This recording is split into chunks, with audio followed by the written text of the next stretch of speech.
Hi there, everyone. I'm Jon from Techcrunch. I'm one of our reporters in Asia.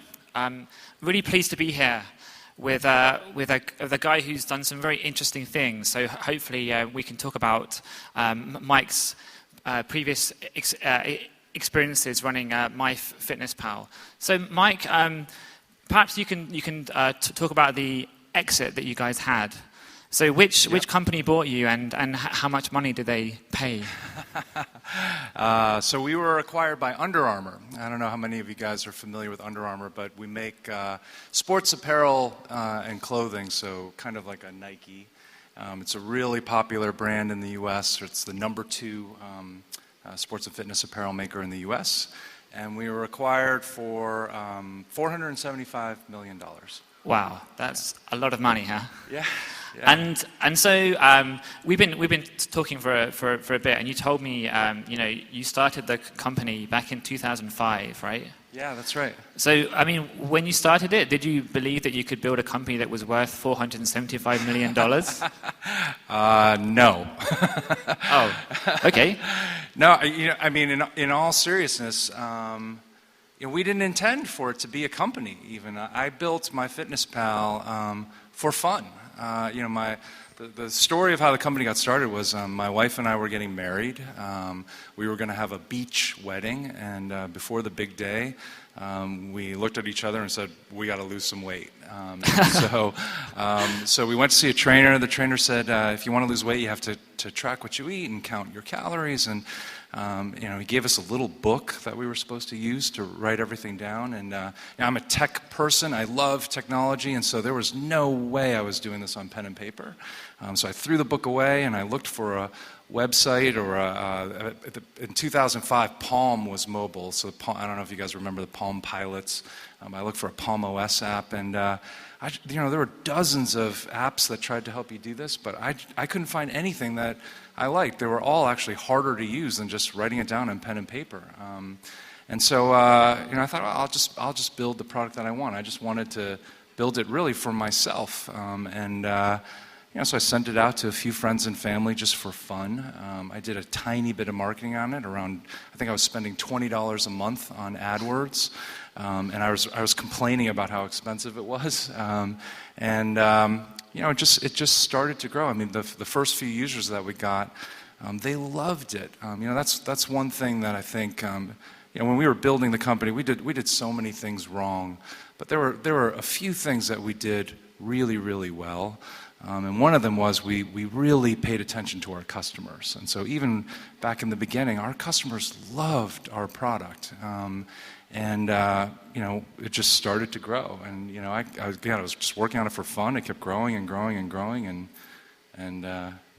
So you're doing it as a side project for, like you said, between 2 and 3 years, right? Yep. So you had right. like a day job during the day to go to work? Yeah, I had a day job. I was working at an online dating site. I was helping to build that dating site. And I remember there was a day where I looked, I hadn't checked the traffic on MyFitnessPal for a long time. I was working on it for fun, but I just hadn't checked the traffic. And I went and looked at Google Analytics, I wonder how big this thing has gotten.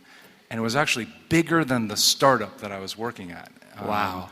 And that's when I realized that maybe we should actually work on this a little bit. Okay. And that's when we started focusing on it full time. So I mean, did you ever have any doubts? I mean, I guess from the story you just said, when your side project becomes bigger than the company you're working for, that's a good sign. Yeah. But did you have any kind of doubts about leaving like a stable and secure job and a paycheck to work on the side project?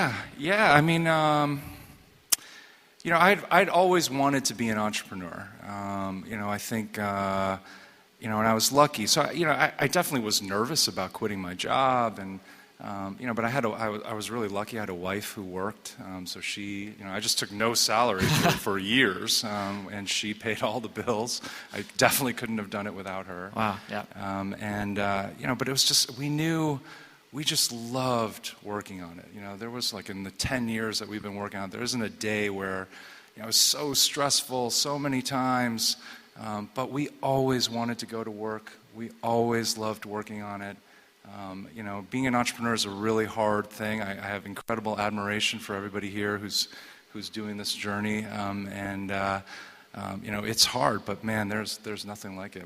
We loved it. So you went from this side project that outgrew the company you're working for. Yeah. And I think you guys have about 85 million users right now. Is that right? Actually, we just crossed 100 million. Oh, yeah. wow. Yeah, so we just Congratulations. Thank Big you. number. Yeah. So how do you scale your business to 100 million users? I mean, that's a crazy number to reach, right? It's hard. I mean, a company goes through all sorts of different stages. For a long time, we were incredibly small. We were bootstrapped for the first 8 years of the company. So we didn't raise any outside money. We did it all on our own.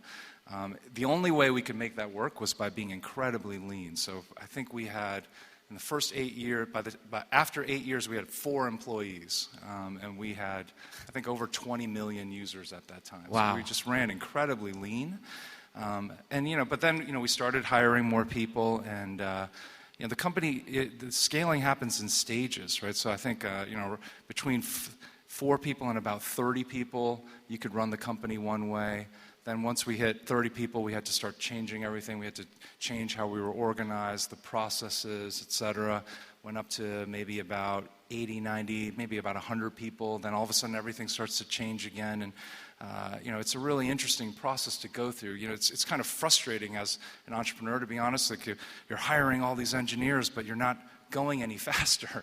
We're like, what's going on? And we realize that there's just things that actually have to happen as the company scales.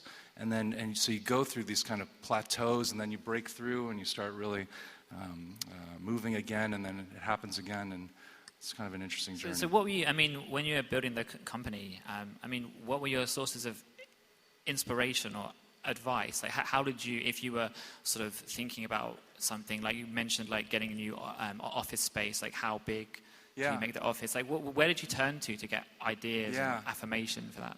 Well, I think one thing that to me is a sign of a successful entrepreneur, or an entrepreneur that I think will succeed, is somebody who loves learning. And we were just voracious learners. We would read everything we could get our hands on. We would talk to people all the time.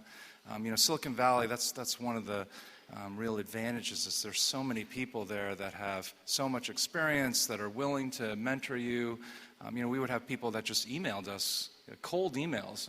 We had one of the founders of Trulia actually just sent us an email and said, hey, I'm kind of interested in what you guys are doing. And we're like, do you guys want to talk? And he said, sure. He came inside, and he actually ended up being one of our investors. And wow. But we, having so many access to so many people, and people blog all the time, and so there's so much advice out there. Actually, one of the things that's hard is not finding advice, but actually figuring out which advice to listen to, because a lot of it's conflicting sometimes. But yeah, we just tried to learn all the time. We still do. There's so much that we're still learning about how to build a company. Yeah, so how different is it from running your own business to suddenly being bought by a big company and having, a boss, right? Yeah. For the first time in how many years? Like 10 years, right? Yeah, it's been a long time. It's definitely different. We're still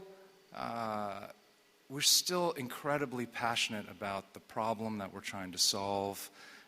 And so in that way, we still love being at Under Armour because we're still working on the same things that we wanted to work on. We now have access to this incredible brand, all these resources that we didn't have. We don't have to go raise money anymore. That's pretty nice. But it is a little bit different, to be honest, right? I used to be able to just decide, what I wanted to have done, and now I have to influence, which is a little bit different. But overall, we're pretty happy. So, we talked about this previously, but like in terms of the deal, so when you had an acquisition offer on the table, what, as an entrepreneur who's been building his own business for 10 years, right? You've invested your heart and soul into it and everything else. Yeah. What are the factors that you're thinking about when it comes to that deal? Well, is it just $475 million like staring you in the face, or is there more to it than that, right? No, honestly, that was one of the least important factors to us, honestly, really? in the decision. Yeah. Well, we weren't looking to sell the company. When we were building the company, we never thought about exits. We never thought about, how are we going to sell the company or whether we're going to IPO. All we cared about was serving our customers and building a great business. And we just figured that if we did that really well, then everything else would take care of itself. So, when Under Armour approached us, we had multiple acquisition offers. People, at least, approach us about an acquisition. It must have happened at least 10 times in the history of the company. So when Under Armour came and talked to us, we weren't looking to sell at all. They just called us up and said, hey, we really love what you guys are doing. Are you interested in, getting acquired? And we said, no, we're not interested.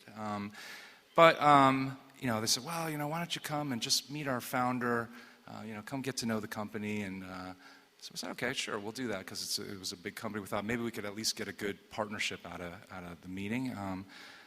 But when we went to Under Armour and we actually visited the campus, it's really an amazing company. We were blown away. We didn't know much about them. We were really surprised by. It's a 10,000 person company, but it feels like a startup. It's very fast moving, very aggressive. Doesn't feel bureaucratic. It's really a fun place to work. And so, the more we got to know the company, the more we really fell in love with it, to be honest. And we knew it was a good culture fit. We knew that, the exit was at a level that our investors would be happy at, our team would be happy at. And even after all those pieces came into place, we still really, really struggled with the decision because we love what we were doing. At the end, we made a call. I'm still not 100% sure it was the right decision. We're happy, definitely, at Under Armour, but it's a hard thing. It's your baby, right? So it kind of sounds to me like you might have an itch to do another startup in the future, perhaps, right? Yeah, sure. So you've been, obviously, like, you're from the US, like, Yep. You've lived in the US. Yep.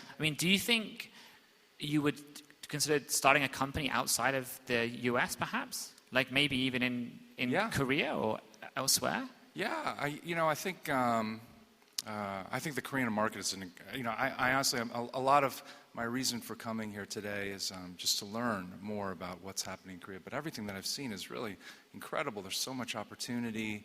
There's so many exciting things that are happening. I do think, there's a lot of advantages and disadvantages to being in Silicon Valley. There's an incredible talent pool. There's a really amazing network of experienced entrepreneurs that you can tap into, experienced people who have experience in all these different functions in the company. But it's also incredibly competitive. It's probably the most competitive job market in the world. It's really, really hard to hire people. And when you're building a company, the number one thing that you have to do is you have to build a great team. We were literally, we were trying to build the best team in the world. That was our aspiration, right? So you're trying to hire the absolute best people, but so is everybody else there. And it's really hard. So there's, advantages and disadvantages. I think you just have to take those into account, I think, wherever you're building your company and compensate in the other direction. Use your strengths and try to fix your weaknesses. Do you think, I go around Asia quite a lot, and always founders, they always think that not being based in Silicon Valley is really tough. They think that if I was in Silicon Valley, maybe I'd have better access to these resources that you mentioned earlier. Yeah. But do you think that, that attitude is perhaps not right? Like, if you're doing a startup in Seoul, you can be just as big as you could be in the States, right? Yeah, I think so. I guess, to me, a great entrepreneur just finds a way, right? So I wouldn't think too much about, if you're here and, you've got assets here and networks here, then great. You can definitely build a great company here. Absolutely. There's advantages and disadvantages, and you just have to think about what's best for your situation. But at the end of the day, I think, it's about the entrepreneur, just breaking through barriers.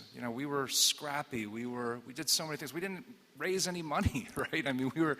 Right, so you didn't, so you bootstrapped for 8 years, yeah. And then you raised funding, right? What was the reason that you did that?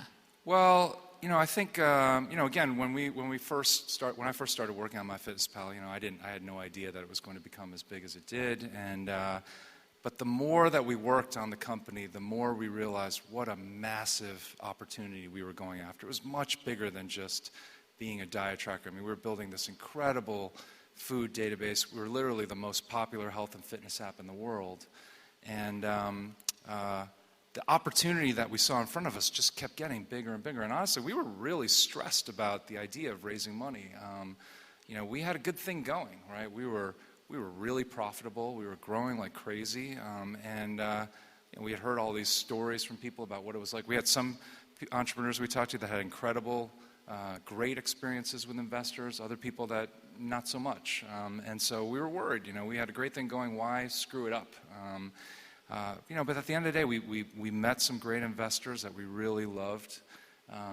We were really impressed with. We wanted to scale the company. We really wanted to build, a company that could change the world. If you're trying to do that, I think it really makes sense to take an investment and really try to go big. And I think that was definitely the right decision for us. We were very happy. It's one of the best decisions that we made at the company was raising money. And so we talked previously about the kind of culture that you tried to instill at the company. Yeah. Like maybe you can talk about that a little bit, because I guess when you're an early stage startup and you have like a relatively small staff, it's much easier to build that kind of culture, right? Because you hire people who you already know, and the team is obviously smaller, right? But when you get larger, like 80 plus people, it becomes harder. So how did you do that? How did you keep the culture that you had at the start when you got big? Yeah, so we, again, like one of the things that we really cared about was hiring the best team that we possibly could, right? And so we were very deliberate about it. We spend a lot of time thinking about our team. You're trying to hire the best people in the world.